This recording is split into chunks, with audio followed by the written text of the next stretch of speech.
So I want to talk to you about a concept called flow.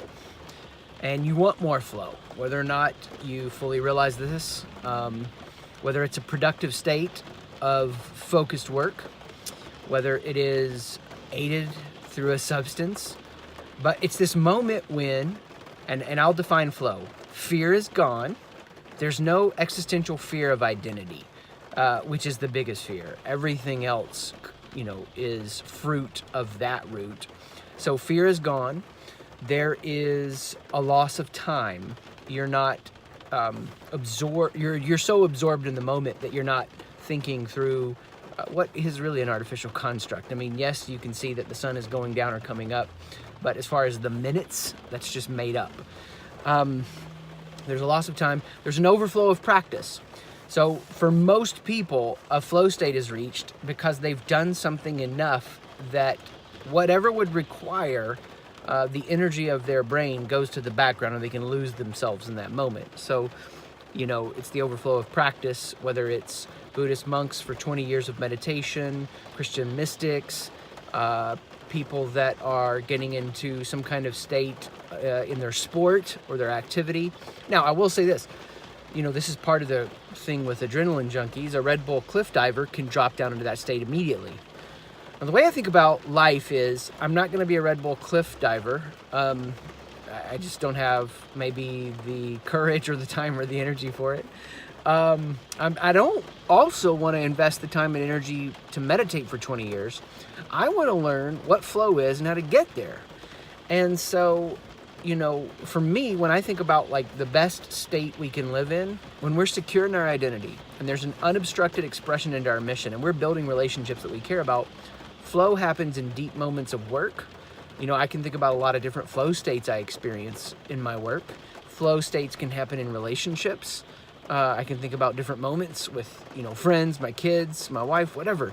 There's a lot of different ways you can think about flow, and I want to get you to get underneath this idea of flow and just think about two questions.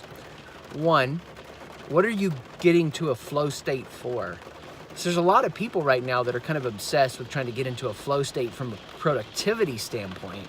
But for what? Are you actually building something you're going to be proud of? Are you actually contributing to a mission that's an overflow of who you are? Are you furthering relationships that you actually really care about?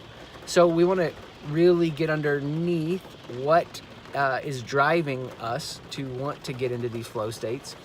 And the second piece is this, and this is huge. You don't stay in flow forever. The point isn't to get to some, the point isn't to get to some Zen-like moment and keep it forever. That's not how life works. First off, I'll never be as peaceful or as stressless as I want. It's not about always trying to recreate past moments of flow. It's about embracing this moment for what it is. It's about me even in this video. I mean, for me, this is a conversational flow state. I've literally worked for years on content and being able to drop down into a conversational state so that the fear is gone. There's a loss of time. It's an overflow of practice. I feel like I'm my own unique person, but I feel connected to you while I'm talking. It's the we and me. So, but this will be gone. Flow will be gone. I have my phone on airplane mode while I record this. When I take it off, what if there's text messages? I need to, whatever. So it's not about getting to this state of flow and then I got to keep it. And this is, for me, the Greek story of Sisyphus, the guy who's rolling the rock up the hill only to have it go down the hill again. If you're continually solving the same problem, that's an issue.